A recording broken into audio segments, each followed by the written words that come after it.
চলেছি SS modification নিয়ে। আজকে আপনাদের দেখাচ্ছি আমাদের মারুতি ভ্যানটা। দেখুন কত সুন্দরভাবে যত্ন করে রাখা হয়েছে, কত সুন্দর চাপা দিয়ে, দেখুন মানুষের মতো যত্ন করা, মানুষের মতো চাপা দিয়ে রাখা, তাহলেই আপনারা আপনাদের গাড়ি ভালো থাকবে। দেখুন আমরা কীভাবে রেখেছি, আমাদের গাড়িটার নামটা দিয়েছি পথের সাথী। দেখুন আমাদের দেখাচ্ছি তুলে, দেখুন পথের সাথী, এই তো আমাদের পথ দেখিয়ে নিয়ে যায়, ওই জন্য নাম দিয়েছি পথের সাথী। কত সুন্দরভাবে যত্নে রেখেছি দেখুন। আপনারাও যদি এইভাবে যত্নে রাখেন তাহলে গাড়ি কোনো ক্ষতি হবে না, গাড়ি সব ঠিকঠাক চলবে, গাড়ি কোনো প্রবলেম আসবে না। চাকাগুলো দেখুন, আজকে 2 বছর চাকাগুলো বয়স হয়ে গেছে, চাকাগুলো দেখুন কত সুন্দর পালিশ হয়ে আছে। তা আপনি এই চ্যানেলটিকে নতুন হন, তার চ্যানেলটিকে লাইক করবেন, সাবস্ক্রাইব করবেন, বেল আইকন বাজাবেন, তাহলে আপনারা নতুন আরও ভিডিও দেখতে পাবেন।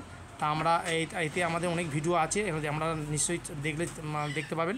তা আমাদের দেখুন চাপাটা কত সুন্দর আমরা চয়েস করে নিয়েছি, কারণ তলা দিকটা চাপাটা হয়নি, চাপাটা একটু ছোটো হয়েছে, চাপাটা আমরা আরও বড় করে, আমাদের কাছে বহু চাপা আছে, আপনাদের একটা করে সব দেখাবো।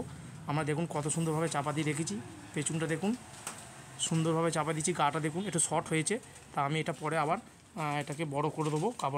কভারটা দেখুন আমাদের ওপরে সেট আছে, সেট থাকলেও আমরা চাপা দিয়ে রেখেছি যাতে আরও যত্নে ভালোভাবে থাকে। কত ফাইন লাগছে দেখুন। বাই বাই, নমস্কার বন্ধুরা।